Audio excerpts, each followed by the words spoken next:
buenas tardes. Muchas gracias por la asistencia de todos los compañeros que están aquí en esta jornada hoy presentes y a todos aquellos que están conectados desde su despacho. Especialmente a nuestros dos ponentes que han querido hoy estar con nosotros, Javier Barriga y Olivia López Ibor, en esta jornada sobre transporte de pasajeros mediante drones, en donde hablaremos además de un prototipo, Javier, el de Vítor, concretamente, para que no se trate de una jornada con un contenido abstracto únicamente basada en cuestiones jurídicas. Por tanto, voy a presentar a nuestros dos ponentes. Javier Barriga es rondeño, inició su carrera como piloto a los 20 años en Málaga y continuó su formación académica en Madrid. A lo largo de su trayectoria ha acumulado más de 7.000 horas de vuelo en distintos tipos de aeronaves, desde jets ejecutivos como el Falcon 20 hasta aviones comerciales como el Airbus A320. Es instructor y examinador acreditado por AESA desde el año 2000 y ha formado a cientos de pilotos, contribuyendo de forma activa a la seguridad y profesionalización del sector. Javier ha ocupado puestos clave en múltiples compañías del sector, entre ellos voy a destacar los más recientes. Javier, director de operaciones y jefe de flota en Soco Aviation, de los años 2001 a 2007. Ha sido director de operaciones en Mayoral Aviation de 2001 a 2005 y piloto en Airbus A320 en Clicker 2008. Desde 2008 lidera proyectos desde la alta dirección, siendo actualmente director general de aviación y negocio y CEO de la compañía iJet, empresa con base en Málaga y con la que ha impulsado nuevas líneas de innovación tecnológica dentro del sector de la aviación corporativa. Su pasión por la aeronáutica y su visión de futuro lo han llevado a introducirse de lleno en el mundo de la movilidad aérea avanzada, de la que hablamos hoy. Actualmente está liderando la incorporación de soluciones de movilidad aérea urbana mediante eVTOLs, que representa el futuro inmediato del transporte aéreo. En este contexto, Javier, como CEO de iJet, ha firmado recientemente un acuerdo de precompra de 10 aeronaves en Chrysalis Mobility, posicionando a la compañía malagueña como una de las primeras operadoras en apostar por la integración de aeronaves eléctricas de despegue y aterrizaje vertical en España. Respecto a nuestra compañera Olivia López Ibor. Olivia es abogada, compañera del Departamento de Derecho Aeronáutico del despacho López Ibor. Inició su carrera profesional en el Departamento de Derecho Financiero de Allen & Overy. Olivia está especializada en el sector de financiación aeronáutica y presta asesoramiento a los operadores y arrendadores de aeronave en las transacciones de compraventa, arrendamiento, financiación e hipoteca. También trabaja con las aerolíneas y sus agentes aeroportuarios respecto de los procedimientos administrativos de asistencia en tierra. Asesora a diversas empresas extranjeras en diversas operaciones y vamos a destacar de su formación que tiene la doble licenciatura en Derecho y Administración de Empresas por la Universidad Pontificia de Comillas y CADE. Además, Olivia tiene formación internacional de la Escuela de Derecho de Chicago. Muy bien, pues sin más preámbulos, vamos a empezar, Javier. Vamos a compartir pantalla y nos cuentas. Vale. Muy bien, pues buenas tardes a todos los asistentes. Muchas gracias por la presentación, Ana. Hola, Olivia, ¿qué tal? Pues mira, vamos a hacer una pequeña presentación un poco de cómo ha sido la trayectoria de la aviación prácticamente desde sus inicios, ¿no? Aunque es verdad que desde el siglo XVI ya había quien intentaba volar y se tiraba desde las torres. De hecho, hay un rondeño muy famoso que lo hacía.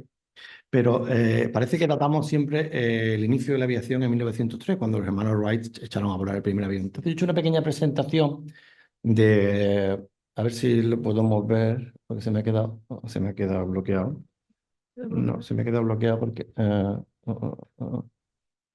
Bueno, ahora me lo tocarán porque se ha quedado un poco pillado. Se ha quedado fresado. Bueno, pero voy hablando y a lo mejor lo vamos solucionando por el camino.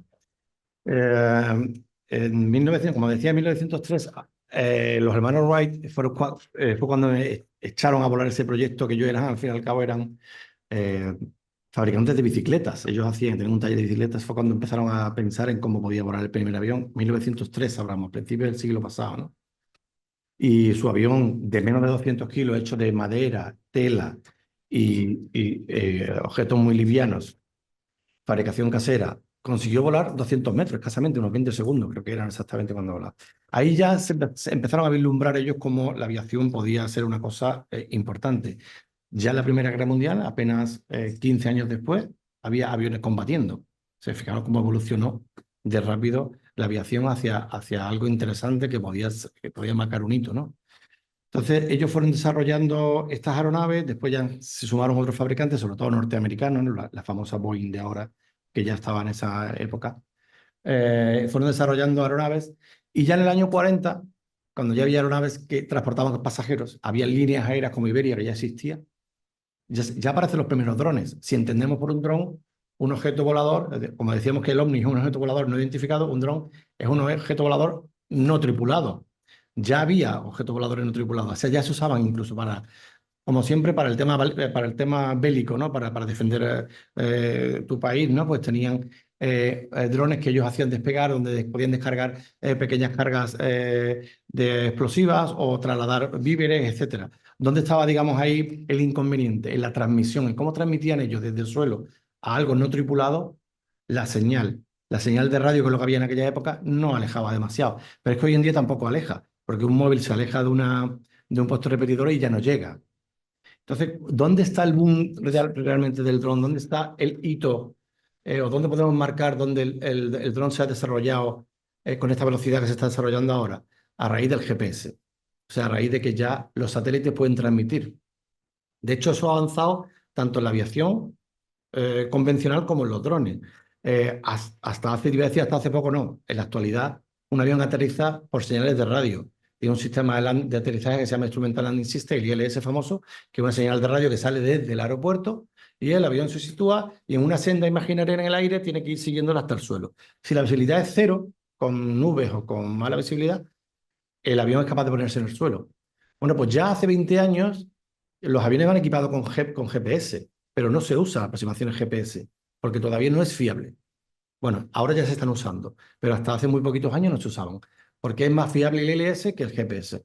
¿Qué es lo que están haciendo? Ellos van perfeccionando el GPS hasta que el margen de error que puede tener un GPS es menor del que ya tienen, porque para qué vamos a inventar algo que es peor de lo que tenemos.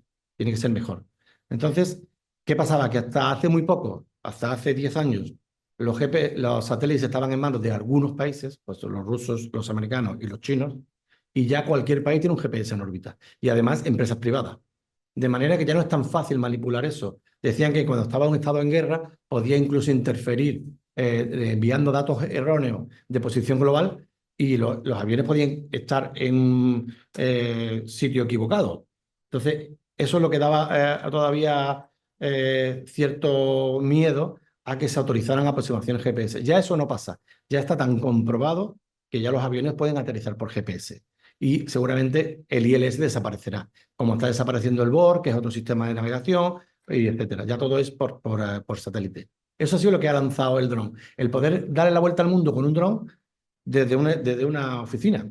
Eso hasta hace muy poco no se podía hacer. O sea, se podía dirigir un dron, pero no te podías alejar de él. Entonces no tenía mucho sentido. Porque si tienes que entrar en un país enemigo a combatir y tienes que entrar por tierra también para seguir el dron, estás muy vulnerado, ¿no? Pero ahora ya no. Ahora está el señor sentado en los Estados Unidos en un despacho y está manejando un dron en Irak.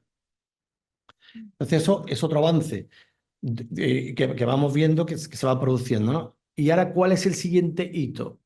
Es transportar pasajeros. O sea, ya sabemos que los drones son perfectos. De hecho, yo manejo un dron pequeñito que tengo en casa y va mejor que un avión. El último curso que han hecho los pilotos de Airbus, el Airbus 350, que es el último que se ha fabricado, ya dicen algunos ingenieros de Airbus en Toulouse, este será el último avión tripulado que se fabrique. O sea, el siguiente será no tripulado. A la gente le dará un poco de miedo subirse, pero llevará un piloto, pero no irá tripulado. Será un gestor de vuelo. O sea, el avión se puede programar en el suelo, que ya se hace y va programado. De hecho, el Airbus 350, es el más avanzado que hay ahora mismo, ya va programado entero. O sea, el piloto desde el suelo programa el despegue, el vuelo, el crucero, el descenso, el aterrizaje, incluso la frenada, la salida de pista y el aparcamiento. Y el piloto, sin tener que tocar nada, puede hacer todo eso. ¿Qué pasa? Que algunas veces lo puede pasar a modo manual, pero yo creo que lo hace un poco para no aburrirnos, ¿no? Lo hacemos un poco para no aburrirnos, pero se puede hacer. ¿Y las transiciones? ¿Transición a qué te refieres? Entonces, Sí, sí, sí. Y para Nueva York, Sí, tiene que reportar visto con sí, eso se hace todavía por radio. Es decir, todavía se hace por radio. Sí, claro, tú vas hablando, pero lo puede hacer ya el avión. O sea, el avión ya podría ir transmitiendo directamente su posición a través de control. De hecho, el siguiente salto va a ser que control le mande al avión en lugar al piloto. Ahora mismo las comunicaciones son por radio. Control te dice, suba a nivel 370. Y tú dices, tú accionas, pues subiendo a 370 y ordenas al avión subir a 370. Eso ya mismo no va a ser así. Eso ya mismo el controlador lo va a mandar al avión, tú vas a ver la pantalla y se va a ejecutar. Lo único que hace el piloto es, si no puedo subir porque llevo mucho peso o porque no me viene bien para la ruta por el viento, desobedezco las órdenes, digo por qué y el controlador me dará otro sentido para este vuelo. Pero ya se podría hacer. O sea, prácticamente ya no se toca nada. De hecho, incorpora una cosa muy curiosa que es cuando tienes una despresurización a bordo, en un Airbus 3, bueno, en un avión de línea aérea de pasajeros, hay una descompresión explosiva, que es cuando salta un cristal o cuando se despresuriza el avión y pierde presurización, hay que buscar un espacio respirable lo antes posible, ¿no? Eso antes había un procedimiento de memoria que el piloto tiene que saber. ¿Por qué? Porque está en una situación de emergencia y tiene que sacarlo aunque estés conmocionado por el momento o te haya estallado un cristal en cabina. Ya el Airbus 350 lo hace automáticamente. Todos los pasos, incluso notificar al control. O sea, él ya, solamente pulsando un botón de despresurización, él ya notifica control, saca SLAT, corta potencia, vira 30 grados, se va a un aire respirable y lo hace perfectamente solo. Es verdad que es más perfecto que la mano humana. O sea, yo con la mano me cuesta más trabajo llevar el avión en una línea recta que el avión. El avión es más perfecto que uno. Entonces ya sabemos que el dron, la tecnología es mejor que la que había hasta ahora. ¿Dónde está el hito? ¿En qué ahora hay que transportar personas humanas dentro? Entonces, para eso hace falta mucha regulación. ¿Por qué? Porque ningún país se quiere arriesgar a poner en marcha un proyecto donde lo primero que pase es un accidente. Entonces, lo que hay que limitar muchísimo, muchísimo el grado de error. Cuando sea 0,0001, entonces lo ponemos. Entonces, hay tres partes. El primero es la parte técnica, que es cómo funciona el aparato. Eso ya es muy perfecto, más perfecto de lo que hay hoy en día. La segunda parte es la transmisión, es la comunicación, las telecomunicaciones, cómo me comunico con el aparato. Eso ya está muy avanzado. Con el tema de los satélites ya hay una red tan grande de satélites alrededor de la Tierra que es prácticamente imposible que te quedes sin conexión. Yo recuerdo cuando los drones iban conectados a 7 satélites, ahora van a 70, o sea, es imposible. Y la tercera parte es el transporte de personas. Que es, ahora ya había un dron, pero ya se va a llevar gente. No es lo mismo que me pasee por encima un dron o que lleve un paquete de Amazon. No, no, ahora me va a llevar gente. Entonces, eso está costando un poco más. ¿Por qué? Porque los gobiernos tienen que regular eso para que no haya un accidente. Sobre todo porque eso sería un paso atrás, ¿no? De avanzar.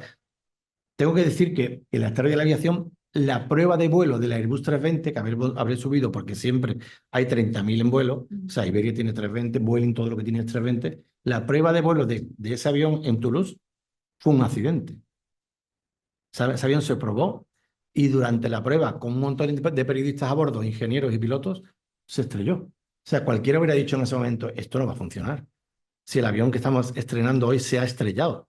Pues no, funcionó, porque se pudo comprobar dónde estaba el error y se corrigió. Entonces, un poco igual está pasando con los drones. Están haciendo pruebas cada fabricante en sus instalaciones de cómo tiene que mejorar ese dron para que no haya accidentes. Pero claro, la regulación, que es donde está el tema legal, pues tiene que ser igual para todos. Entonces hay que buscar una regulación que controle todo este tipo de cosas. No es como los hermanos Wright. Invento una cosa, mi hermano se monta y si se mata, se mata mi hermano. Que era así. De hecho, dice que de los dos hermanos, el que se montaba en el avión era el más temerario. El otro no se fiaba ni en su propio aparato, ¿no? Pero ahí están. Ahora ya estamos innovando cómo fabricar un aparato que vuele, que despegue en vertical, que no lleve tripulación, pero que lleve personas. Entonces ahí es donde va a estar el hito, digamos, el último hito revolucionario de eso. Hablando con Crisalion sobre el desarrollo de su aeronave, ellos decían, no, vamos a poner, el nuestro va a ir tripulado, el de Crisalion va tripulado. ¿Por qué? Porque el salto es demasiado grande. De un avión con 2 pilotos a una aeronave sin tripulación. Es como los trenes estos que hay en Baraja, ¿no? Que van de la T2 a la T4, no lleva nadie. Cuando la gente se sube y mira para adelante y ve a nadie conduciendo, alguna gente se asusta. Ya no tanto, ya están acostumbrados. ¿Por qué? Porque el tren no se ha estrellado. Entonces, cuando se hizo esa regulación y se empezó a establecer esa línea, se miró muy bien la seguridad de esa línea y entonces ya la gente va tranquila. En los drones va a pasar igual. El primer impacto tiene que ser con un tripulante.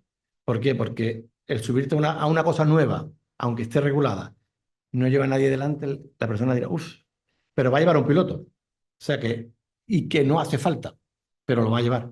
Entonces es un poco el escalón, ¿no? Para poder llegar al desarrollo final del dron. Pero ya os digo, después de haberlo estudiado un poco y de ser también piloto de drones, es tan perfecta la máquina que yo no tengo ninguna duda que eso es el futuro. O sea, eso es el futuro. Eso de hecho, el dron coge lo mejor del avión, lo mejor del helicóptero, que es el despegue vertical, ¿no? Y lo mejor del dron este chiquitín con el que todo el mundo juega, y con eso ha creado esa máquina de la que estamos hablando, que transporta pasajeros, que despega en vertical, que no tiene ruido, que es contaminación cero, que es eléctrica, o sea, tiene todas las ventajas. Ahora, ¿qué es lo que nos falta? Regulación. Nos falta que los países vayan diciendo, este está autorizado, este puede volar por núcleos urbanos, ese todavía no, y ahí irá yendo la regulación. Pero yo creo que ya prácticamente está todo conseguido. Solo falta la legalización. ¿Cuál es el gran reto técnico, Javier, que tú ves respecto de los drones? Es decir, por ejemplo, pensamos, tú has comentado, los drones pueden llegar a sustituir a los aviones comerciales, ¿no? Sí. Pero en el caso de servicios de emergencia, que los helicópteros son tan precisos, ¿cómo se podría comparar? Técnicamente, digamos, ¿no? Efectos prácticos. Técnicamente es más perfecto que un helicóptero. O sea, el dron, se han hecho estudios, por ejemplo, del eVTOL este del que hablamos, ¿no? Tiene ocho motores. Tiene 4 motores en cada pala, tiene 4 puntos de potencia. Pues se hacen pruebas parando uno de los motores o rompiendo uno de los motores, hasta 2, hasta 3, hasta 4, y se queda en vuelo. Un helicóptero tiene un solo motor o 2 motores, pero los 2 motores dependen de un solo eje. Si el eje se parte, el helicóptero se va al suelo. En este caso, el dron no se iría al suelo tan rápido. Habría que partir varios. Es mucho más estable con los golpes de viento y con los golpes con las cizalladuras de viento que te puedes encontrar. Es mucho más estable. O sea, es más perfecto. El hito o el problema que nos encontramos puede ser la duración de la batería. O sea, si le metemos baterías que mantengan mucho tiempo el helicóptero en vuelo, el dron en vuelo, le metemos mucho peso. Entonces le tenemos que quitar pasajeros. Entonces, ahora mismo se están fabricando por varios fabricantes, desde los chinos que están ya muy avanzados hasta varios fabricantes europeos, el eVTOL de 2, 3, 4, 6 plazas, pero habrá de 150. Yo estoy seguro. Igual que cuando el hermano Wright voló a ellos les digo, esto es un Airbus 380, se habrían caído de espalda. O sea, ellos dijeron, esta máquina vuela, la podemos hacer un poquito más pesada, pero no con 400.000 kilos. Mi padre, pobrecillo, que en paz descanse, decía siempre, me decía a mí, Javi, ¿cuánto pesa un Boeing 747? Le digo, 400.000 kilos, eso es mentira. Mi padre decía, 400.000 kilos son 400.000 coches. No, eso no puede volar. Pero papá, ¿qué pesa eso? ¿Qué es lo que pesa? Él decía, eso es mentira. Entonces lo creía, ¿no? Pues un poco los hermanos Wright dirían lo mismo. Mira, este es el inicio de la aviación y dentro de 100 años este avión va a llevar 300 personas a bordo, va a dar la vuelta al mundo y ellos dirían, los mismos fabricantes. No, esto no puede ser. Pues esto es un poco igual. Ahora mismo vemos un dron como un cacharrito pequeñito donde nos montamos 6 personas, ¿no? Vamos a montar 150 porque es más eficiente. El despegue es mucho más sencillo. Si un aeropuerto como Málaga tiene 3 kilómetros en línea recta. ¿Dónde haces tú un aeropuerto en Marbella? No se puede hacer un aeropuerto en Marbella. No hay. Un vertipuerto necesitas 15 metros. Para una aeronave un poquito más grande necesitarán más espacio, pero desarrollarán baterías o energía de determinada manera, no sabemos cuál, porque todavía puede estar por descubrir, puede ser hidrógeno, puede ser no sé qué, nitrógeno, yo qué sé. Ellos inventarán alguna cosa para que estos motores sean más eficientes y puedan ir cargando peso. Igual que ha pasado con los aviones eran de 16 plazas, después de 20, 30, 80, 100, 400, 800. Entonces, de hecho, se le han ido quitando motores, si os fijáis. Claro, los Jumbo, los famosos 747 o el Airbus 380 tiene 4 motores y ahora el mejor avión de Airbus, que es el 350, tiene 2 motores. ¿Por qué? Porque es tan eficiente el motor que han dicho, y hay tan poca probabilidad de que se paren, que dijeron, bueno, vamos a poner 2 motores más eficientes, hay menos consumo, que traslade perfectamente la misma gente. Entonces ya los aviones no se están pensando en 4 motores, Se fabrican en dos motores. Pues un poco los drones irá igual, ¿no? Es una evolución, claro, son aparatos pequeñitos, pero yo estoy seguro que vamos a ver, o sea, que el helicóptero y el avión convencional de las alas así y la cola, eso va a desaparecer.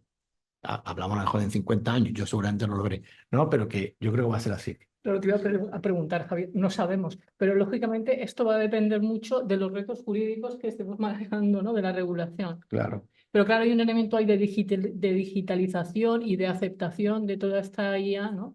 Y sobre eso también volveremos en la segunda parte, Sí. que lo que tú comentabas, ¿no? Parece que es algo más de entenderlo, ¿no? Y de aceptarlo. Claro, supongo que eso a principios de siglo pasaría un poco lo mismo, ¿no?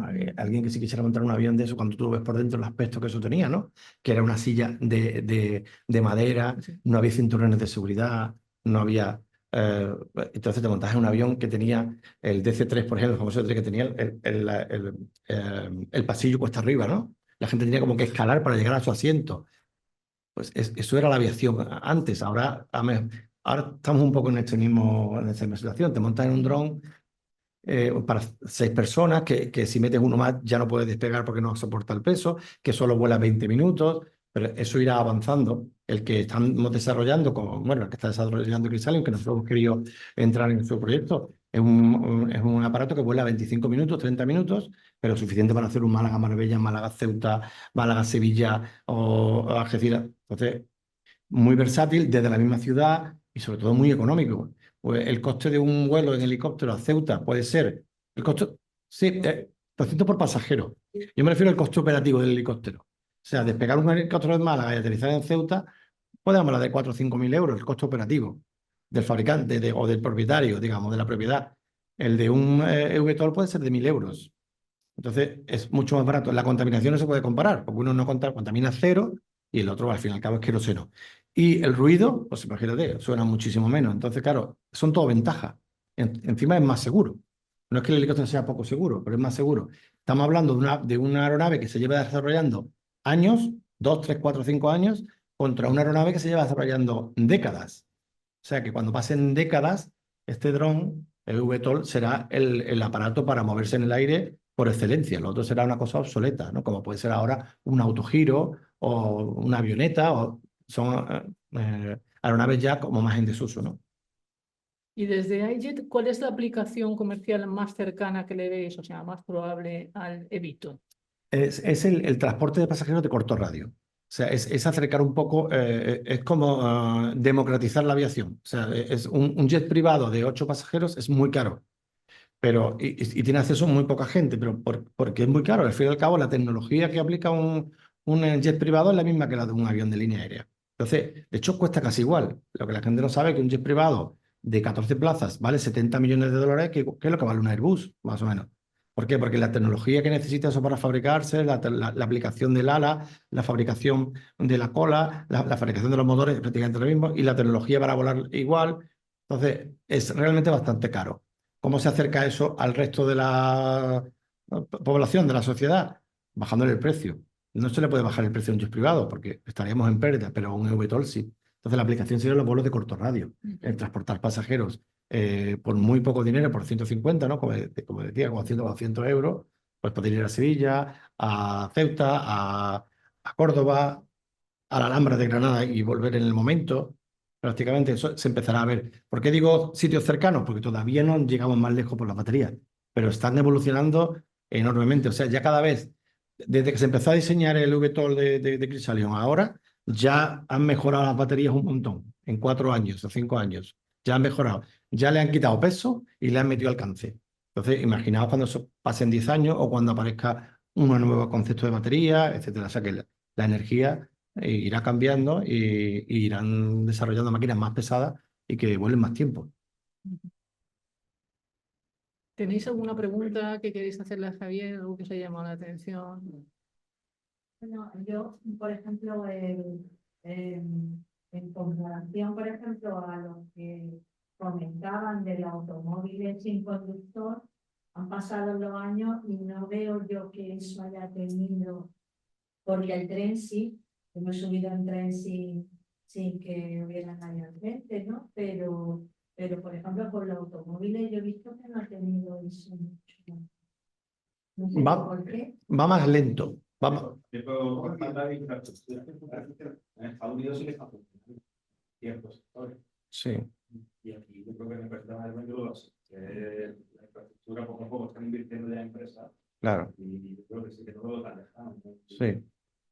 Es más lento porque intervienen muchos factores. Cuando te mueves por tierra no está tan regulado como la aviación. Me refiero a la aviación actual.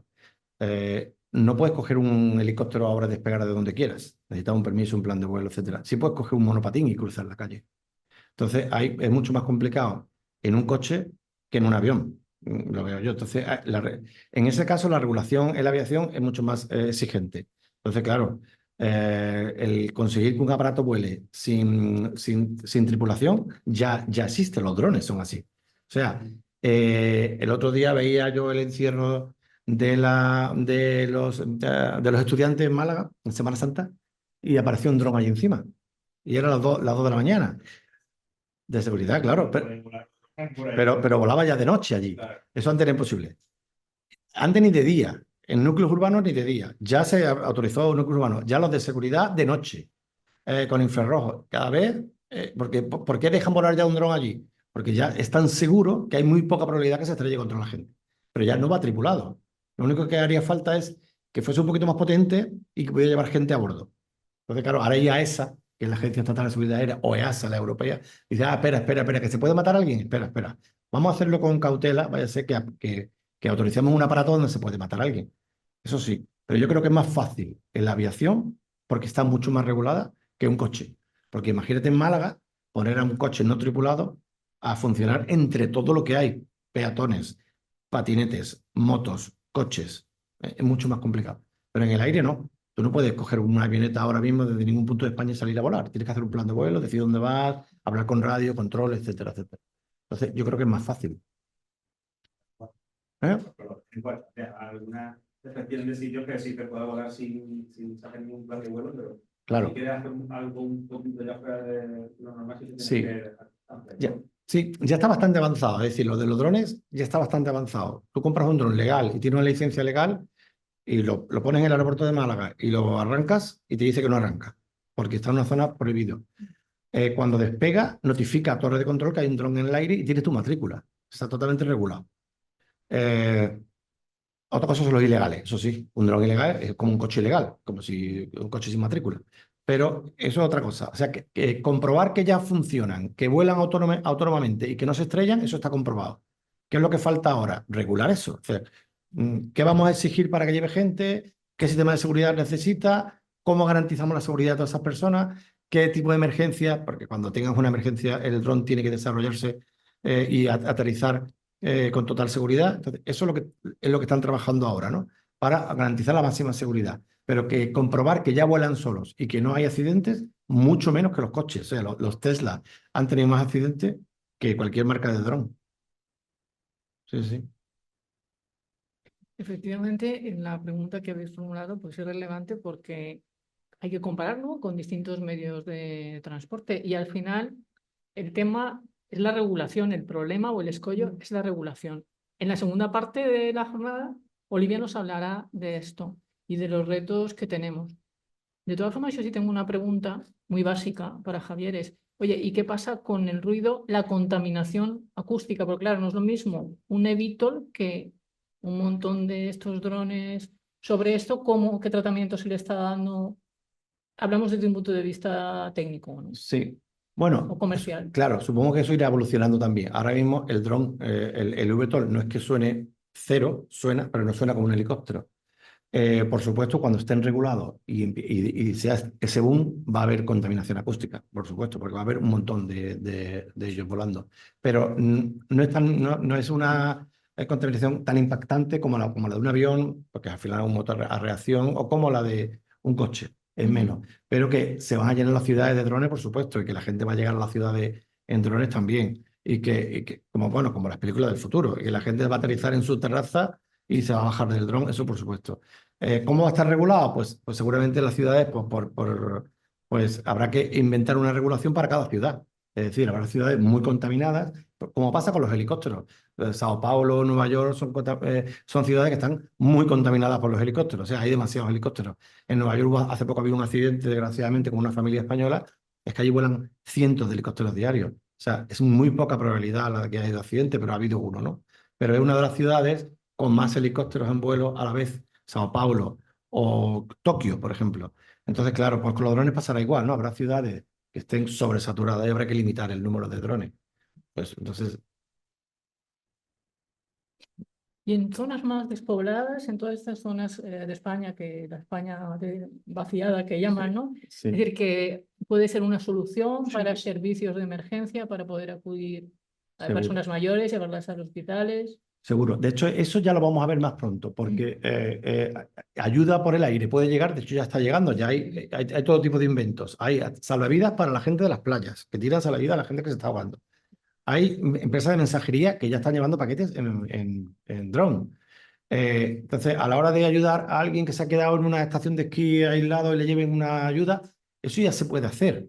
¿Por qué? Porque no transportas a nadie. Por eso digo que el siguiente hito está en llevar a alguien a bordo, ¿no? Que eso todavía no se hace. Pero estamos a las puertas. De hecho, hay una marca japonesa, Ihan, que ya está volando en algunos sitios con gente a bordo. Creo que está probando en Dubái y en alguna otra ciudad. Tripulados.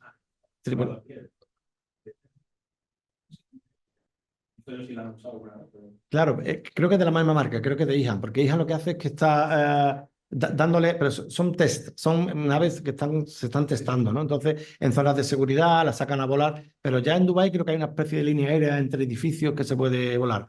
Si pasan 5 años y eso no se estrella a nadie, la reguladora ha acertado. Lo ha hecho bien. Entonces, claro, ya es más fácil. Hablando el otro día con Olivia, decía, bueno, cuando una reconozca ya que su dron funciona muy bien, va a ser más fácil copiar que hacer otro tipo. Ahora mismo hay un montón de fabricantes haciendo drones distintos, dispares. Hay una alemana que se llama Lilium, que está haciéndolo con motores de turbina. Yo creo que llegará un momento en que digan, no, lo que funciona son los 4 ejes, no sé, por ejemplo, ¿no? Con 2 hélices contrarrestadas, no sé cuánto, vale, pues esto es lo que funciona. Y ahí van evolucionando. Ahora mismo hay dispares, entonces eso es lo que la reguladora tiene tantos problemas, porque el fabricante se presenta ante AESA y le dice, quiero que esto vuele, perdón, esto vuela, quiero que me lo autorice. Y entonces dice la reguladora, espérate, pero dime esto, como si se para un motor, ¿qué pasa? Si se aguanta, ¿qué pasa? Si hay un golpe de tormenta, si hay una tormenta, ¿qué pasa? Entonces tienes que explicar cómo va a solucionar todos estos problemas, qué sistema de seguridad tiene el dron, cómo es de fiable, y ellos van regulando sobre la marcha. Entonces, eso es lo que está ahora, o sea, un poco como que nos ha arrollado, es como la inteligencia artificial, nos ha arrollado, ¿no? Ya está puesta en todos lados y todavía nadie entiende mucho de eso, entonces nos ha arrollado. Y yo creo que las entidades reguladoras se están encontrando con eso, que aunque van regulando sobre la marcha, pero tampoco pueden abrir la mano y decir, no, vaya, todo regulado, porque va a haber accidentes. Entonces, van con pies de plomo. Luego, la toma de control para intentar, para redundancia, controlar tanto flujo de la nave, Sí. si ya no podemos controlar el uso y ya va saturada, imagínate, ¿no? Claro. Claro, exactamente. Lo que pasa es que las torres de control ya cada vez también está más automatizado. La torre de control controla una zona que se llama CTR, que es un radio alrededor del aeropuerto. Después ya se llama zona no controlada, por ejemplo, para vuelos visuales. Para vuelos instrumentales no, lleva control constante todo el tiempo. Pero una avioneta esta que veis por la playa paseando o lo que sea, de la Sarquía, esa va no controlada. O sea, la torre te dice, tú despegas de Málaga, yo te controlo, pero cuando salgas a los 5 millas, tú puedes ir como quieras dentro de esta altura. Entre 500 y 1500, no a tal velocidad, no por el agua, no por zonas urbanas. Si vas a sobrevolar una ciudad, súbete a 2000 pies, entonces ya hay una regulación. Pues con los drones será un poco igual. O sea, no creo que para despegar de Málaga tengas que llamar a la torre de control porque no interfieres con la aviación, pero te dirán, no puedes subir de 2000 pies, porque se puede usted encontrar con un avión. Entonces, se estará regulado de esa manera. Por ejemplo, en Málaga, que yo participo en el Consejo de Seguridad del Aeropuerto de Málaga, con el que más problemas tenemos en Málaga es con los parapentes. Hubo problemas Con las cometas de CAE, que algunas se despegan mucho del suelo. Cuando el avión pasa por Guadalmar aterrizando, está a 500 pies. Son 150 metros. Una cometa de esas puede subir a 100 metros, pero ha habido pilotos que se han asustado, que la han visto muy grande y han dicho a la torre, esa cometa estaba muy cerca. Pero el parapente, por ejemplo, la gente que se infla un parapente y lo echa a volar, no está controlado. Entonces tiene que ir la Guardia Civil a sacarlo de la zona de control. Oye, ¿quiere volar? Vete a Torremolinos. Pero aquí no, porque es que se pone en Guadalmar, que es la zona de aproximación. Y claro, es más peligroso este tipo de cosas que cuando ya esté regulado. O sea que lo que está regulado es difícil que haya un accidente porque ya está pensado. Imagínate a esa, que en aquella época se llamaba aviación civil, ¿no? ¿Cómo lo tuvo que tener de claro para declarar una zona no controlada? Es decir, este lo puedo dejar a volar tranquilamente. O sea, la avioneta es perfecta. El piloto lleva su licencia, va haciéndolo todo bien, conoce la normativa.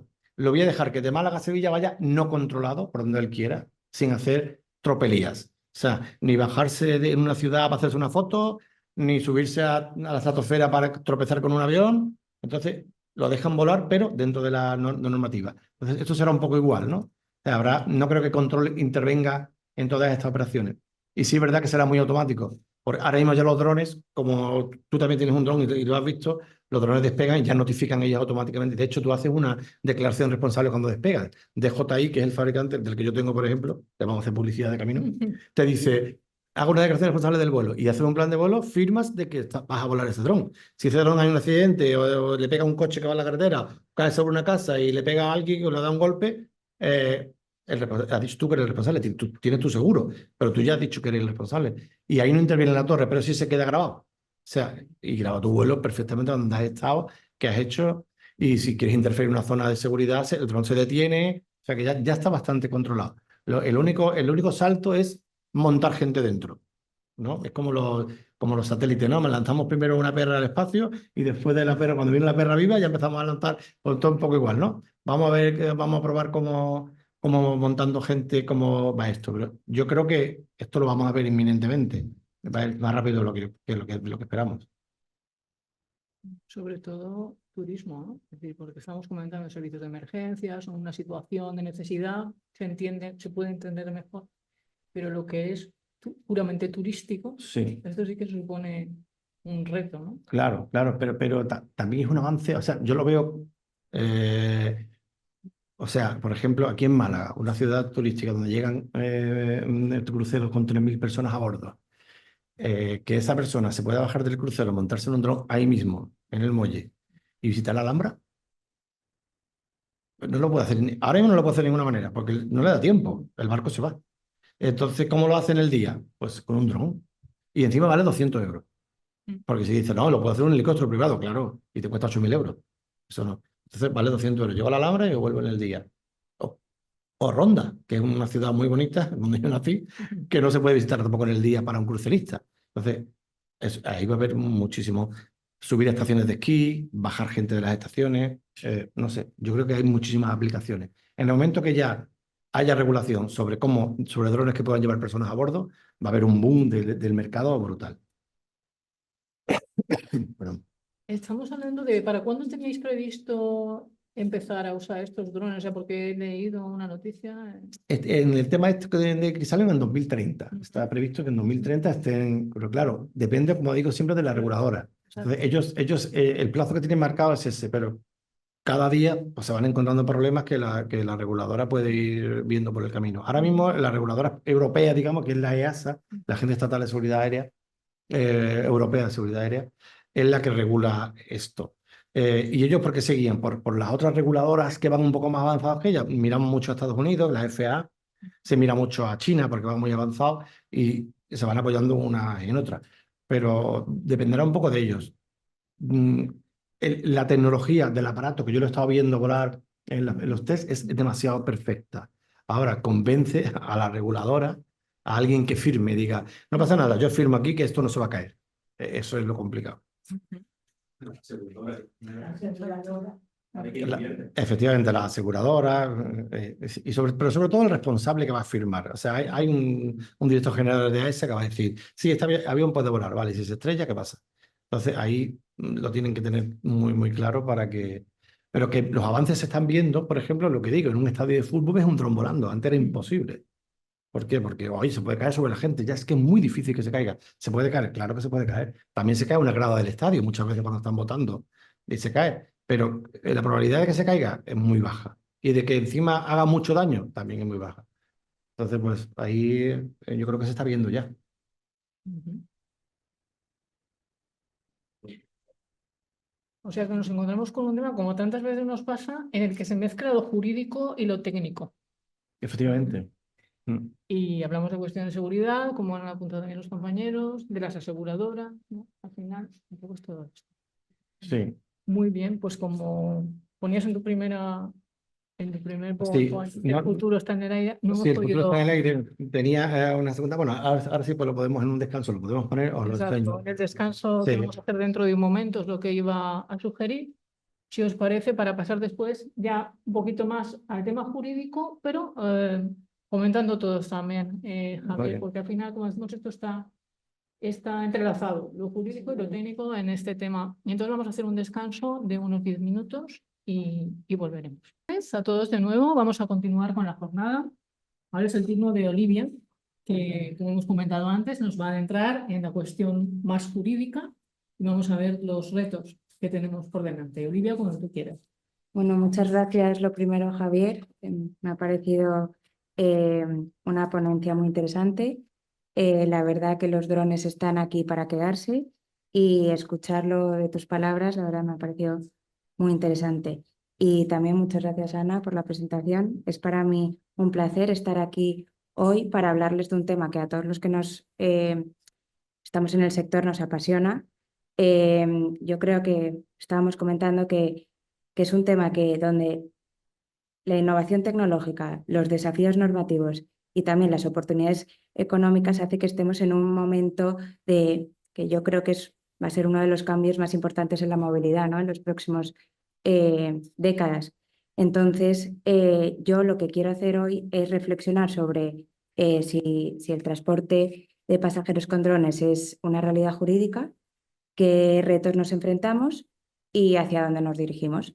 Y bueno, mi objetivo es que salgamos con una visión clara de los avances, pero que sepamos cuáles son las incertidumbres o los límites, ¿no? Tampoco quiero que la jornada sea muy técnica y ardua, así que las partes más técnicas pasaré por encima. Pero sí me parecía interesante empezar hablando de las categorías bueno, para empezar, los drones, me voy a referir, y la jerga propia es UAS. ¿Por qué es UAS? Pues del inglés Unmanned Aircraft System, ¿no? Y entonces, si no hablo de dron, hablo de UAS, drone. Hay tres categorías, ¿no? De operaciones con drones. Las abiertas, que es básicamente el dron pequeño que estamos acostumbrados a ver, específica, y luego la certificada, que es la que hoy hablaremos más, ¿no? La abierta, como veis, es de bajo riesgo, sin certificación, no se requiere autorización de la autoridad competente ni necesitas una declaración del operador previa a la operación. Luego está la específica, que tienes un cierto riesgo porque necesitas una autorización previa. Y luego ya estaría la categoría certificada, que claro, que lo que necesitas es una certificación tanto del dron, del UAS, del piloto a distancia, que por supuesto tiene que tener licencia, y del operador, que tiene que estar aprobado por la autoridad competente. En cuanto a la normativa, bueno, no funciona como antes, no pasa nada.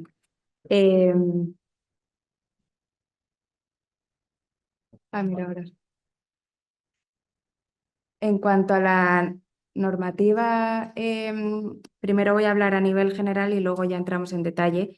A nivel europeo, tenemos ya se regula desde hace tiempo el reglamento base, que es del 2018, que es el 1139, y que habla un poco luego entraremos más, pero habla un poco da pinceladas, ¿no?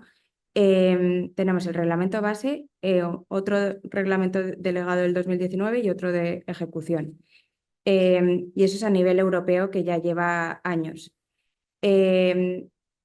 Luego, por otra área, es el U-Space, que luego comentaré lo que es, y también tenemos 3 reglamentos de ejecución que son los que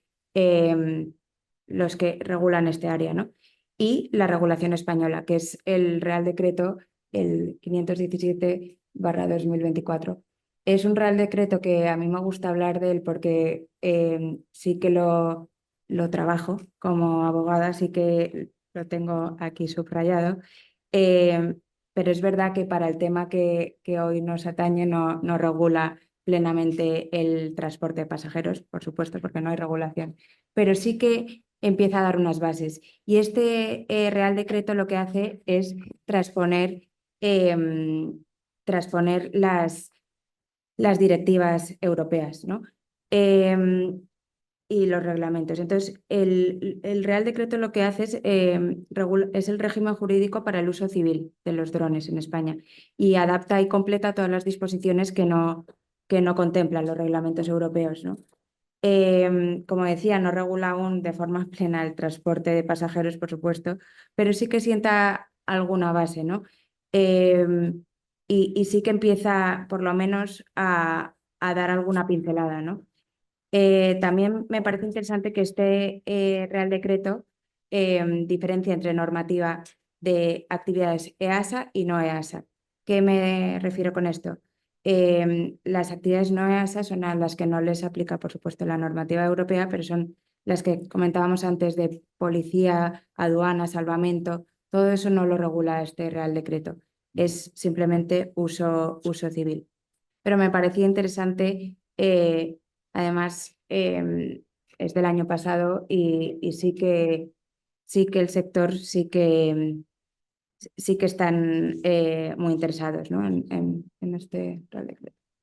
Y bueno, y luego, como decía Javier, el principal player de la regulación a nivel europeo es EASA. ¿Por qué? Porque el reglamento base, que por eso he querido dar las pinceladas, el 1139, lo que hace es habilitar a EASA para regular la movilidad aérea urbana. Eso es lo que a día de hoy está regulado, el habilitar a EASA para que sea el principal organismo, ¿no? EASA es, bueno, la agencia, como ha dicho Javier, la agencia de la Unión Europea para la Seguridad Aérea. Y bueno, un hito que sí que me parece importante, que a pesar de que no hay regulación, lo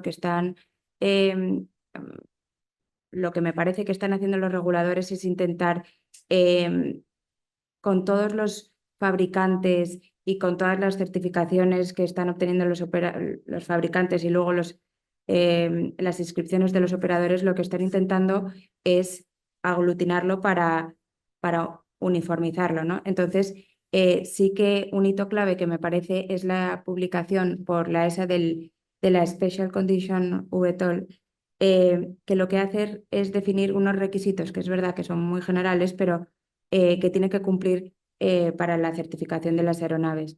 Que al final, no sé tú qué opinas, Javier, pero son cuestiones muy, sin entrar al detalle, yo me imagino que los fabricantes, pero al menos hay intención de regularlo, hay intención de establecer las bases, ¿no? Sí, sí, sí. Bueno, intención hay, lo que no sabe, ahí lo que vale, o sea, lo que hay que valorar es el tiempo, ¿no? Claro. ¿Cómo se puede, si ya decidimos de acuerdo en una sola agencia, Ya. no que haya mucha agencias que vayan aportando, pero bueno, sí, yo creo que un poco eso se ven atropellados un poco Justo. por la realidad, por el presente, ¿no? Y bueno, siguiendo con la normativa, yo os comentaba que está el reglamento base, que es del 2018, o sea, ya hace años, y hace poco, hace pues 10 días, ha entrado en vigor 2 reglamentos de ejecución que me parecía interesante comentarlos, aunque son muy técnicos y de hecho cuando salieron los tuve que leer varias veces y preguntar a algún contacto para que me explicase de qué regulaban exactamente. A mí sí que me parecen un paso adelante. Como digo, al final lo que está haciendo el regulador es intentar de todas las maneras acompañar a la tecnología. que son los reglamentos de ejecución, el 1110 y el 1111. Entraron en vigor hace 12 días, o sea, el 1 de mayo, hace nada, y el reglamento 1110, normalmente la normativa de drones suelen implementar o suelen regularse, los reglamentos suelen salir a la vez y sobre cuestiones distintas, pero suelen ser reglamentos de ejecución hermanos, ¿no? Y el 1110 detalla los aspectos operativos esenciales, como por ejemplo la gestión del espacio aéreo del U-Space, que ahora entraremos, la identificación remota, la coordinación con los servicios de tráfico aéreo, y entonces intentan que lo que está intentando regular este reglamento es la integración segura de los drones en el espacio. Es verdad que habla todavía de cuestiones muy genéricas, pero bueno, por lo menos establece un poco el marco, ¿no? Y luego el 1111 habla sobre las normas detalladas sobre la evaluación de conformidad, el marcado CE, la declaración de conformidad de los drones, los componentes críticos, asegurando que son componentes, habla más de seguridad de los componentes, que puedan llegar al mercado europeo y que sean productos fiables, porque al final va en línea con lo que comentaba Javier. Al final, si tú produces o fabricas un dron, tienes que tener todo tipo de seguridad y todo tipo de regulación que te acompañe, ¿no? Y que tú puedas vender que es un dron completamente fiable y seguro, ¿no? Si no, si tú tienes el marcado, es lo mismo que en los productos, ¿no? Si tú ves el marcado CE, dices, bueno, por lo menos, al menos cumple con la normativa, ¿no? Y esto yo creo que es clave en la categoría certificada, porque la robustez de la fabricación y los estándares son claves para generar confianza al tripulante o al que se vaya a subir, ¿no? en el dron. Yo esto sí que lo veo una vía de venta, ¿no? Para que en el futuro pues no, la gente se quiera subir, ¿no? en estos drones. Es decir, oye, son seguros y cumplen con toda la normativa. Hemos hecho pruebas piloto, hemos hecho todo tipo de ensayos y están ok, ¿no? Y bueno, y ya sin más dilación voy a pasar al U-Space, que me parece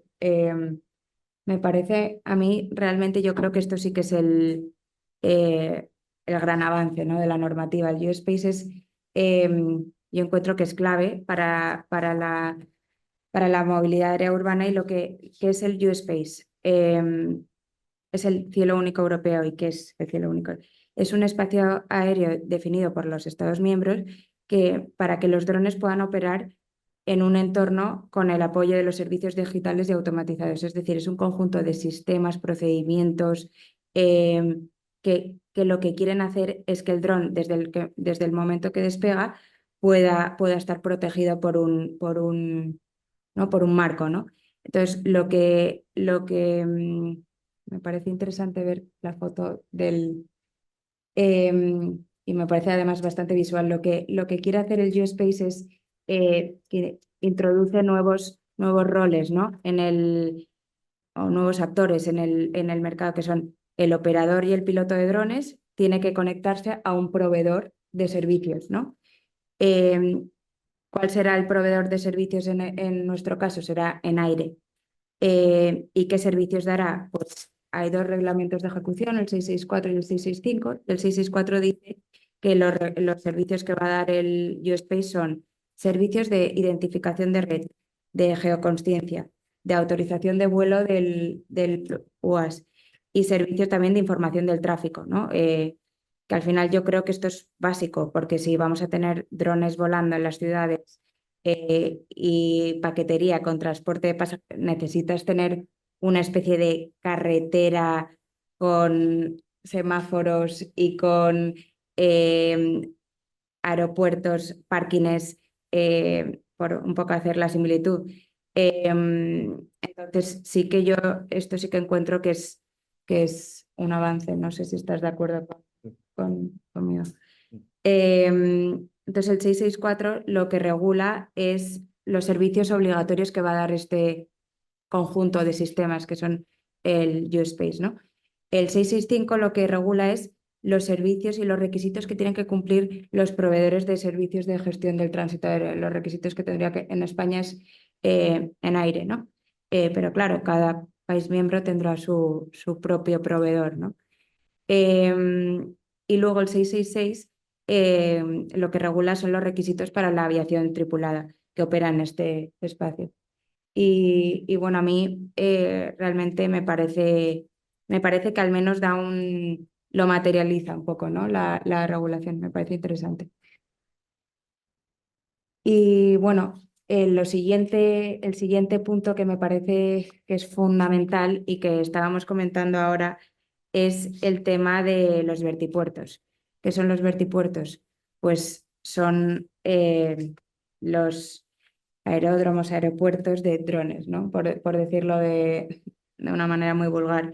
A principios de este año se ha publicado, bueno, se ha coordinado por INECO un libro blanco que lo que hace este libro blanco es empezar a dar pinceladas, ¿no? y establece un marco normativo para los vertipuertos, ¿no? Que es fundamental claro, que se garantice la certificación, operación y seguridad, ¿no? Y lo que yo creo que lo que se ha intentado con este libro blanco es empezar a hablar de los vertipuertos, ¿no? De empezar a fomentar la aceptación social que comentábamos antes, ¿no? Y al final de explicar las bondades, ¿no? Que lo que estaba comentando Javier antes, al final con el tráfico de hoy en día, con la contaminación acústica, con de la gente que vive cerca de Barajas todo el rato, ¿no? Tiene este problema, pues oye, ¿cuáles son las bondades, ¿no? de los vertipuertos? Y este libro blanco, la verdad que explica con todo detalle cómo pueden ser viables, ¿no? La fase 1, lo que hace este libro blanco es establece una hoja de ruta. La fase 1 siempre es pues, proyectos piloto, pruebas operativas, demás. A medio plazo lo que se pretende es una expansión de los vertipuertos a la vez que el U-Space para que sea de la mano, ¿no? O sea, es decir, que, como comentábamos antes, que no haya vehículos pues lo estábamos comparando con los vehículos eléctricos, pero que no haya sitios donde cargar, pues que esté todo a medio plazo, que se expansione todo a la vez, ¿no?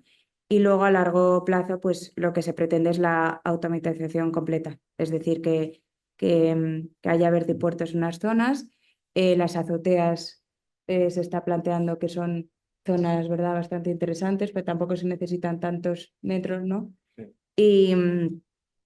Y bueno, y es un poco, por eso decía que sí, no hay regulación, pero sí hay intención, ¿no? Y sí hay iniciativas y yo sí creo que no será cuestión solo de la regulación el que haya, ¿no? La cuestión es para cuándo el libro verde. Tenemos el blanco, ¿no? Claro, Pero no sabemos, ¿no? total, no sabemos, ¿no? Sí, esto es bueno, un vertipuerto grande, la verdad. Habrá más pequeños, pero sí que te empieza a hacer una idea, ¿no? de lo que se plantea, ¿no? Y bueno, a mí esta pregunta es un poco por lo que estamos hoy aquí, ¿no? ¿Es el transporte de pasajeros con drones una realidad jurídica? Pues hoy, lamentablemente, aún no tenemos una realidad plenamente operativa, pero como decía Javier, la tecnología estamos muy cerca. Yo creo que para que el transporte de pasajeros con drones sea una realidad, se deben cumplir varios requisitos. Lo primero, la certificación de las aeronaves. Comentábamos con Javier en una reunión previa que al final, que para que los VTOL tengan las certificaciones de aeronavegabilidad específicas, que cumplen con todos los estándares de seguridad de EASA y demás, tiene que pasar tiempo. ¿Por qué? Porque al final los reguladores tampoco tampoco están tan en el día a día, ¿no? Entonces, ese sí que yo veo que es un hándicap. Otro es la formación de los pilotos, porque al final, a día de hoy, la categoría de certificada está un poco asemejada a aeronaves. Entonces, al final dicen, oye, al principio, en las pruebas piloto que estaban comentando, los que quieren que sean, que lleven los drones son pilotos que tengan además la habilitación, ¿no? No quiere que sea cualquier persona, o sea, quiere que sea un piloto, ¿no? Entonces, a mí eso también me parece algo que sí que tendríamos que estar más, ¿no? Regulándolo y más en ello. Otro tema, como hemos comentado, la infraestructura, que eso es fundamental, y la integración en el espacio aéreo, que es lo que estaba comentando, los servicios del U-Space, ¿no? Y luego que, claro, cada estado tendrá su propia regulación específica y entonces hay que armonizarlo, ¿no? A nivel europeo. ¿Qué pasa con la responsabilidad civil, que comentábamos antes? ¿Qué pasa con la protección de datos? ¿Qué pasa con la seguridad operacional? Y tantas otras cuestiones que me vienen a la mente. Entonces, sí que yo veo que estas cuestiones se tienen no aclarar completamente, pero sí que al menos ponerlas encima de la mesa, ¿no? Para mí el mayor desafío es avanzar en el marco armonizado europeo y tener una regulación que de verdad esté todo el mundo a gusto, ¿no? Con ella. Como decía Javier, según la ESA podríamos tener rutas comerciales antes del 2030. Yo, visto lo visto, no sé si es un poco optimista porque no veo tanto, ¿no? 5 años pasan muy rápido, sí. Donde yo estoy viendo con clientes y donde estoy viendo que está más el escollo es en el tema de la certificación, ¿no? De las aeronaves, no sé si tú estás Sí. de acuerdo. Y bueno, eso es en cuanto a esta pregunta que me parece apasionante y podríamos estar hablando. Sí, porque el otro día estuvimos comentando, ¿no? Esta certificación que tiene que ir avanzando, pero cuando una de las empresas pueda conseguir certificar, después ya sería como una cadena. Entonces estaría ahí unido, ¿no? Ese elemento técnico y la cuestión jurídica. Claro, lo que está pasando ahora es que cada empresa presenta una cosa, imagínate, una cosa muy extraña para ellos. O sea, hay algunos que tienen motores, como he dicho, 4 ejes, otros de 2 ejes, otros de 6 motores, otros de 8, algunos eléctricos, otros solares, otros con combustible. Entonces, ellos tienen que regular todo eso y eso es muy complejo. Y más lento, porque imagínate a ESA o EASA, ¿no? La europea, que se encuentra con 20 proyectos en la mesa distintos.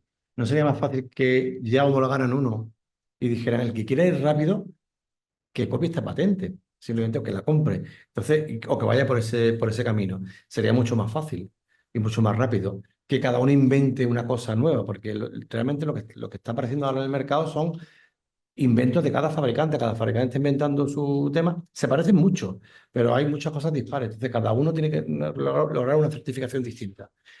En el momento yo creo que uno alcanza la certificación de un país potente, como puede ser China, Europa, el continente europeo o Estados Unidos, y funcione, yo creo que es más fácil copiar que fabricar otro.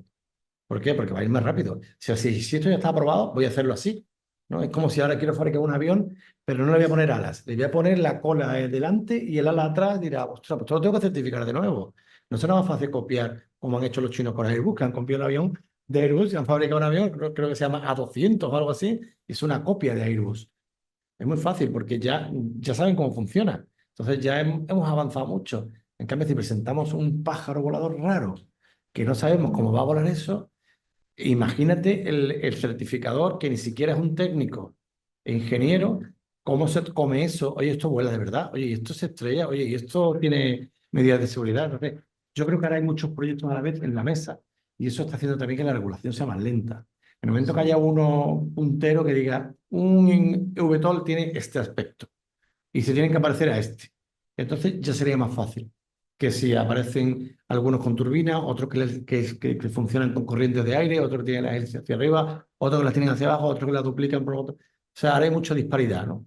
Y eso yo creo que se irá regulando, porque el mercado irá regulando solo, hasta que se alcance un formato estándar o una cosa muy parecida. Si miramos los helicópteros, todos se parecen mucho. Un helicóptero Bell, de una Augusta, de un Leonardo o de un Airbus se parece mucho. ¿Qué cambia? Pues muy poquito la estética, pero se parece mucho. Nadie ha inventado un helicóptero que tenga la hélice debajo y la cola por delante.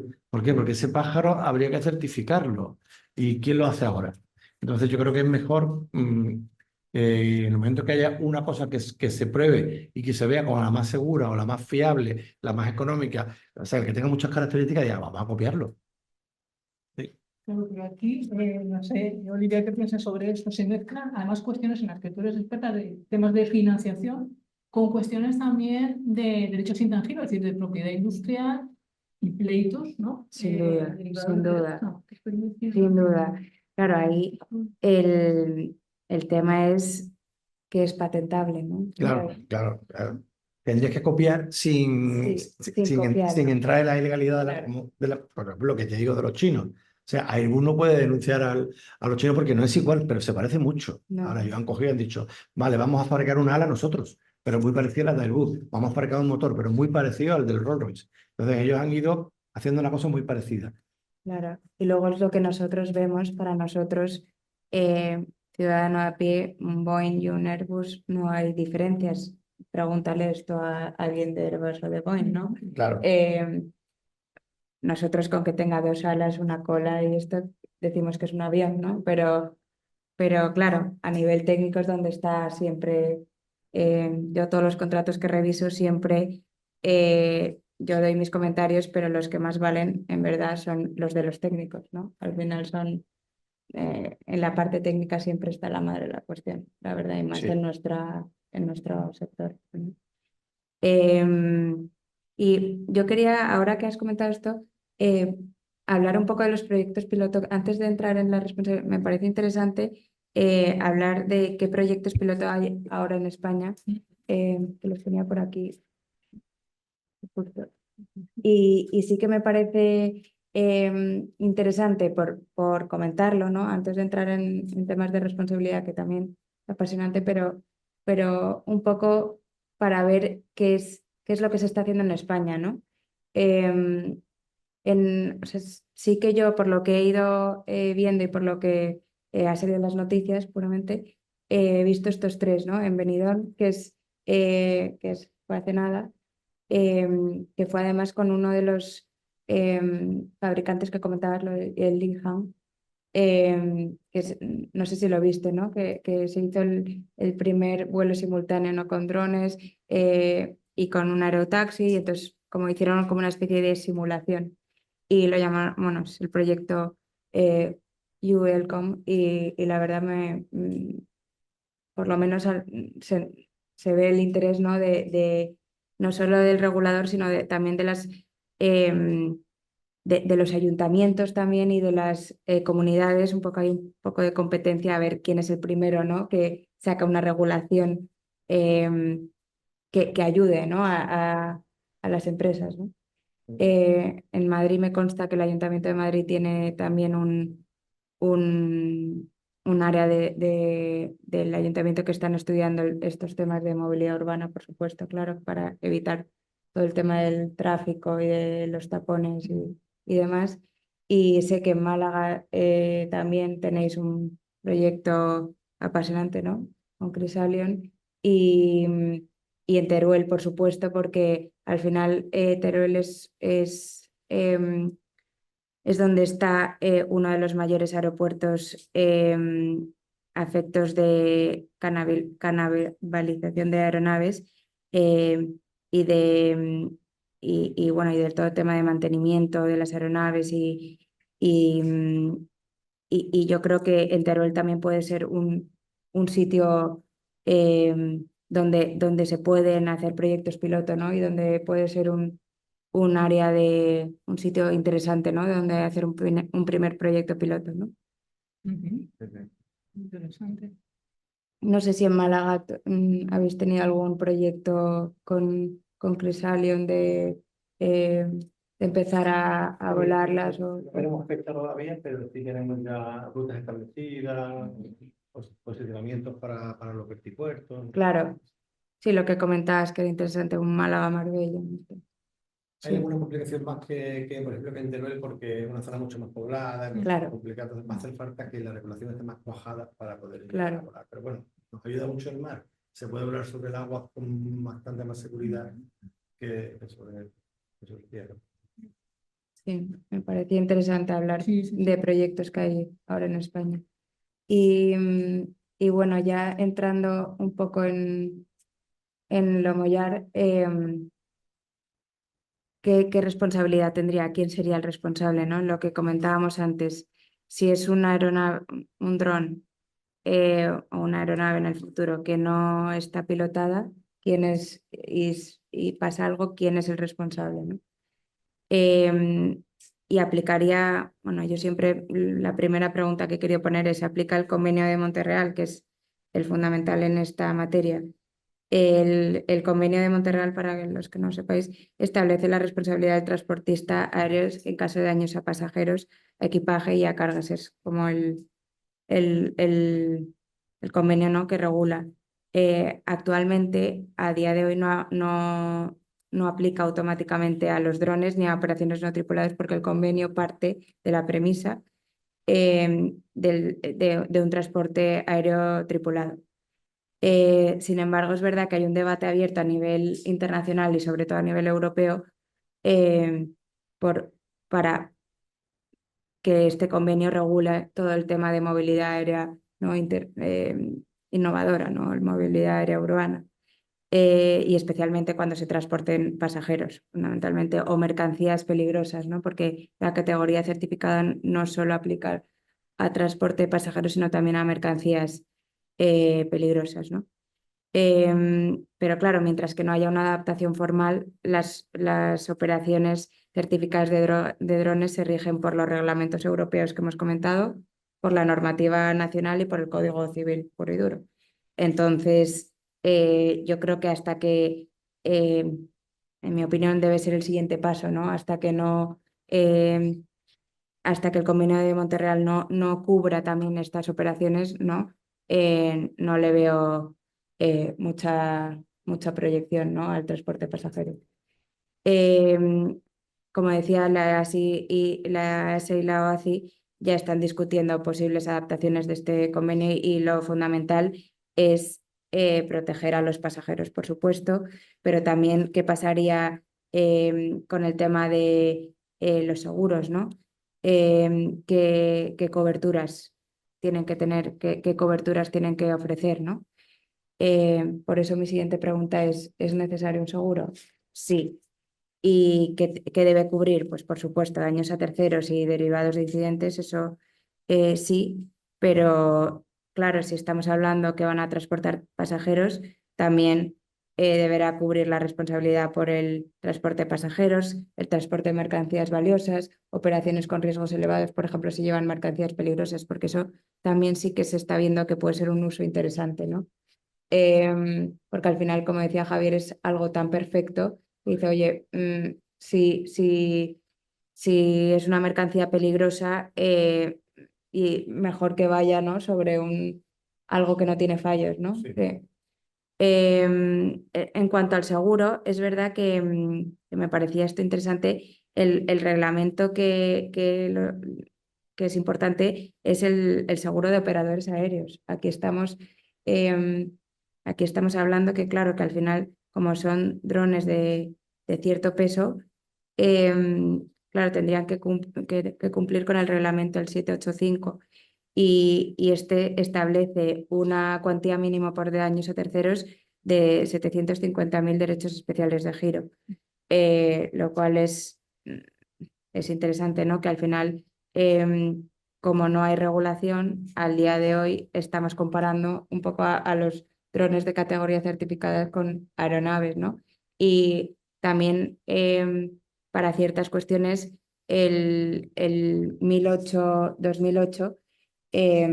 me parece también interesante, ¿no? Que es el reglamento que establece las condiciones económicas y financieras necesarias para obtener una licencia de explotación para las aerolíneas, ¿no? O sea, las que tienen que cumplir todas las compañías aéreas, ¿no?, comunitarias. con la entrada en vigor del reglamento base de drones, se extiende la aplicación de las normas de la Unión Europea también a las aeronaves no tripuladas y a los operadores. Entonces aquí surge un problema fundamental que es en cuanto al régimen de concesión de licencias, yo creo que el 1008-2008 ¿no? es desproporcionado para los operadores de drones. Al final, lo que se está intentando hacer es democratizar, ¿no? el uso, ¿no? el transporte. Y si lo comparamos, ¿no? a la regulación de una aeronave o de un operador, pues no sé qué beneficio, ¿no? tiene en eso. Entonces, eso sí que sé que la Comisión Europea ha reconocido esta limitación, al menos, y sí que ha manifestado la intención de revisar el 1008-2008 para contemplar, ¿no? una nueva regulación, ¿no? para esta categoría, ¿no? de drones, para la categoría certificada. Y sí que me parece, bueno, siguiendo otra vez al hilo que me he ido al 1008, pero me viene de efecto de que estoy todo el día con este reglamento, sí que me parece interesante definir un poco los regímenes de responsabilidad, ¿no? En cuanto al cómo pueden ser objetiva, el que suele ser siempre en aviación, culpa, grave o dolo y el régimen general. La objetiva es fácil, es que el operador siempre es responsable, incluso aunque no haya culpa, ¿no? Y es el régimen que siempre prima.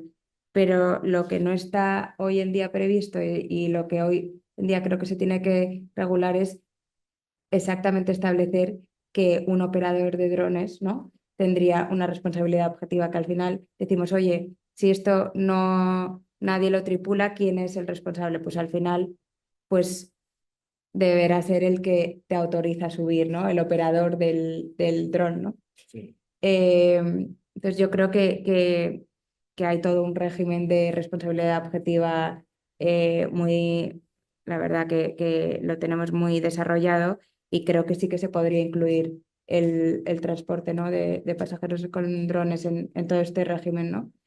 Luego está el de culpa, grave o dolo, que por supuesto que aumenta la responsabilidad y puedes tener responsabilidad penal, por supuesto, y el régimen civil general, que yo creo que aplica en todas las cuestiones del día a día, pero no en aviación. En aviación suele ser el régimen. Pero sí me parecía interesante como definir, ¿no? Poner qué es lo que yo creo que en el futuro va a primar. Pues por supuesto, en temas de aviación siempre la responsabilidad objetiva. Y un poco como conclusiones antes de pasar a las preguntas y al debate, que es lo más interesante, la verdad, de la jornada, yo creo que a día de hoy no estamos aún ante un escenario de operaciones regulares, pero sí que estamos cerca. Yo creo que España en esta cuestión sí que al menos está incentivando que haya proyectos pilotos, sí que está a esa, sí que encuentro que sea un regulador que sí que quiere estar en el día a día, ¿no? de las empresas, sí que son proactivos, ¿no? o al menos esa es mi sensación, pero es verdad que necesitamos una respuesta por todos, tanto por los que haya interés del público, que haya interés de las empresas, que son al final las que van a invertir, y sobre todo que tengamos un marco que lo fomente, ¿no? Entonces, yo creo que, como pongo ahí, el derecho no se puede quedar en tierra mientras que los drones despegan, pues por supuesto, porque al final sí que el regulador tiene que establecer las bases, pero al final es una responsabilidad conjunta, ¿no? Y tiene que ser un sistema que además sea eficiente, ¿no? Y sea que las empresas, porque ha pasado también en el pasado, que no sea extremadamente gravoso a las empresas, ¿no? Que puedan hacerlo, básicamente, ¿no? Claro, yo cuando estabas comentando lo de las aseguradoras estaba pensando también en un elemento fundamental que es el reaseguro Sí, y que puede complicar mucho el tema, ¿no? Entonces, claro, esa posibilidad de ajustar, de delimitar, que efectivamente no es lo mismo un vuelo con un dron que con un avión comercial, al menos Sí, hoy en día, ¿no? Pero eso desde el punto de vista jurídico y con el conservadurismo propio de la responsabilidad civil y teniendo en cuenta que el principio básico de aviación, como tú bien explicabas, es strict liability, o sea, sí, la objetiva, pues claro, complica el panorama, ¿no? sin duda, sin duda. Yo creo que ahí está el kit de la cuestión, la verdad. Ahí es donde yo creo que tienen que establecer, por supuesto, el régimen tiene que ser el strict liability, eso es sin duda, pero sí que tiene que tener alguna particularidad, ¿no? Y algún beneficio, porque si no, estamos equiparando drones a aeronaves, lo cual no es cierto, ¿no? Injusto. Justo. Muy bien, pues efectivamente, como decías, Olivia, el derecho no puede quedarse en tierra mientras los drones despegan, que reciban sus conclusiones, y los abogados nos podemos quedar en el despacho a la espera de que haya algún accidente con un dron, sino que debemos anticiparnos. Entonces, ha sido súper interesante todo lo que nos hemos contado. Efectivamente, ahora vamos a abrir un turno de preguntas.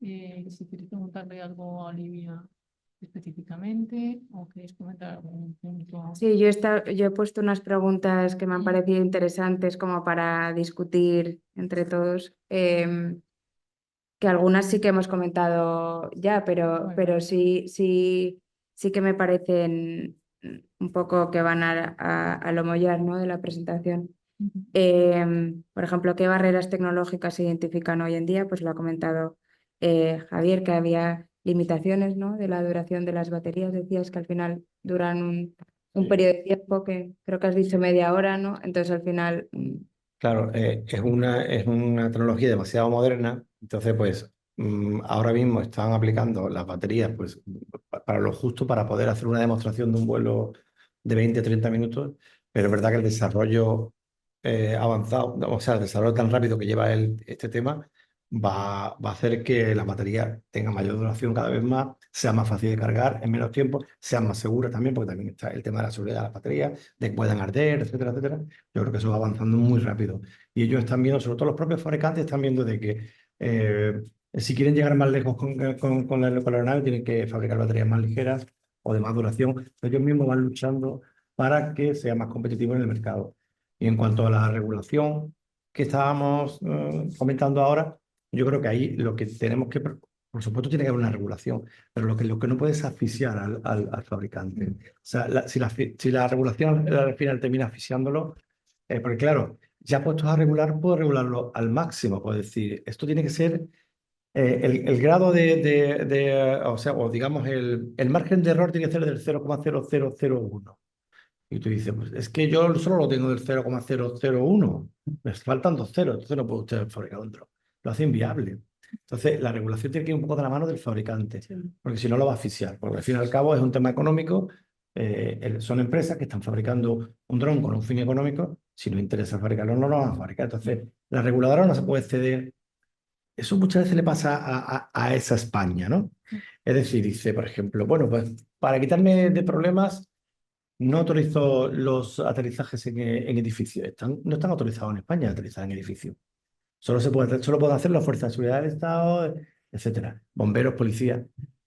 Un helicóptero me refiero. Un helicóptero no puede aterrizar en un edificio en Madrid privado. Tiene que ser un bombero, un policía o un helicóptero militar. Tampoco está autorizado el amerizaje en España. Es un país rodeado de agua. No se puede aterrizar en el agua. Solamente los equipos de bomberos, que sabemos que son los Canadair del ejército, que son los que recogen agua en el mar. Por falta de regulación, precisamente, porque hay regulación para hidroaviones. ¿Por qué no hay en España? Porque alguien de allí ha pensado, es un problema más para mí. Yo con desautorizarlo ya está. A lo mejor no ve el negocio que puede haber ahí. Por ejemplo, sin ir más lejos, Ceuta no tiene aeropuerto porque no tiene territorio suficiente para fabricar un aeropuerto. No hay una extensión de tierra libre de obstáculos de 2 kilómetros. ¿Se podría aterrizar en el puerto de Ceuta con un hidroavión? Sí. ¿Por qué no se aterriza? Porque está prohibido. Entonces la reguladora tampoco puede decir, bueno, pues lo prohíbo. No. Si el accidente de Nueva York, este que ha habido con el helicóptero, hubiera sido en Madrid, hubieran cortado el tráfico aéreo en Madrid para todos los helicópteros, seguro. En Nueva York no se ha cortado. porque se ha analizado el accidente, ha habido una investigación de accidente y se ha concluido pues, que ha sido un problema, pues puede ser del helicóptero, puede ser una fatiga de los materiales, etcétera. Pero no ha sido porque hay mucho tráfico en Nueva York. No ha hecho con el helicóptero contra otro. Simplemente hay un accidente. Entonces, en España se tiende a regular en exceso muchas veces. Porque es verdad que EASA no te dice, EASA europea no te dice nada. Si EASA permite volar a 80 nudos y tú quieres volar a menos de 80, EASA te dirá, bueno, mejor, más seguro es. Lo que no te va a permitir EASA es volar a 120. Ellos regulan 80 y España nos dice, bueno, 79, ¿no? Muchas veces dice, bueno, 40. Pero es que 40 está limitando un montón de operadores. Yo creo que lo que no podemos hacer es asfixiar a los fabricantes, sino tienen que ir un poco de la mano y ver qué estamos haciendo, cuánto tiempo nos queda, qué tipo de seguridad lleva, y meterse un poco en cada proyecto, ¿no? De hecho, no estaría mal no estaría mal que parte del fabricante participara en esas jornadas de seguridad en EASA y en AESA y aportara. Oye, tampoco hace falta limitar tanto. ¿Habéis visto algún espectáculo de enjambre de drones, estos que salen 1.500 drones y hacen un dibujo en el aire? No choca ninguno. Es la misma tecnología. Nos choca. Entonces hay gente, bueno, y cuando esto en las ciudades vuele y haya drones por todos lados, pues si hay 1.500 drones formando un dibujo en el aire y no chocan, es la misma tecnología. Lo que hay que meterle es más peso, más seguridad, la batería, lo que hemos hablado. Pero la tecnología que hay ahora mismo ya en el mercado no apunta a un accidente de dron como algo muy probable. Pero claro, no podemos, como digo, asfixiar con normativas. Sería muy fácil. Tiene que ser un aparato de esto con esa seguridad, con esto cuánto, y tiene que haber un paracaídas para cada pasajero y un salvavidas y el helicóptero se tiene que dar en el aire y no sé cuánto. Si le pones esto de simulación, lo hace imposible, lo hace inviable. Entonces, el otro día hablaba con uno de los fabricantes que me decía que le habían impuesto una reguladora, creo que era alemana, un número de horas de túnel de viento a uno de los motores. Y como lo habían hecho como un poco el tuntún, le habían impuesto como 200 horas, algo así, no recuerdo la cifra. Dice que le suponía 2 años de pruebas. Dice, me retrasa el proyecto 2 años, porque ellos piensan que esa pala de ese motor no es suficientemente segura y en lugar de imponer una prueba de 50 horas o de 30 horas, le han puesto 200. Dice, no han pensado que se hacen 5 o 6 horas por semana. Entonces, eso se va a extender 2 años hasta que ellos vean seguro ese motor. O sea, ¿no hubiera sido mejor preguntar primero o haber ido a la fábrica y haber dicho, a ver, esta pala cómo funciona? ¿Cómo habéis diseñado? ¿En qué está basada la seguridad? ¿Qué garantías tenemos de que esto no falle? No, pero si impones una normativa de golpe sin pensar de que tiene que pasar por un túnel de viento durante X horas, pues a lo mejor trazar el proyecto 2 años. A lo mejor lo conviertes en inviable. Se retiran los inversores y el proyecto se cae. Entonces, hay que ir un poco de la mano de esto, ¿no? Por lo que digo, porque es que lo que nos toca, nos está atropellando, es como la inteligencia artificial. Antes hablábamos con ellos de hoy se puede usurpar la identidad de una persona y poner la cara de otro con la voz tuya y tal, y eso es legal, pues que no lo sabemos, porque se ha hecho una inteligencia artificial. Entonces, pero tendremos que regular sobre la marcha, pero tampoco podemos prohibir la inteligencia artificial. No está prohibido, está prohibido. No se puede trabajar con inteligencia artificial porque te pueden suplantar la identidad. No, hay que ir un poco de la mano, ¿no? También es verdad que de los drones van a hacer la parte oscura. Es decir, tú puedes usar bien el dron o mal. Puedes hacer tráfico de drogas con ello o de depositar bombas en un estadio de fútbol. Pues habrá que poner un antidrón, unos inhibidores, pero no cortar. No, cortamos esto porque puede haber un atentado. Claro que puede haber un atentado con un dron, pero también lo puede haber con un arma nuclear y existen, ¿no? Entonces, pues habrá que regular eso y controlar que no se use, que no se haga un uso indebido. Pero eso es inevitable. Eso es inevitable. Eso, el que hace la ley hace la trampa. Entonces, habrá un poco que luchar con eso. Pero no creo yo que el exceso de regulación sea lo que necesite ahora el mercado. El mercado lo que necesita es lanzar pronto un producto que sea fiable, que la gente vea que se pueda testar.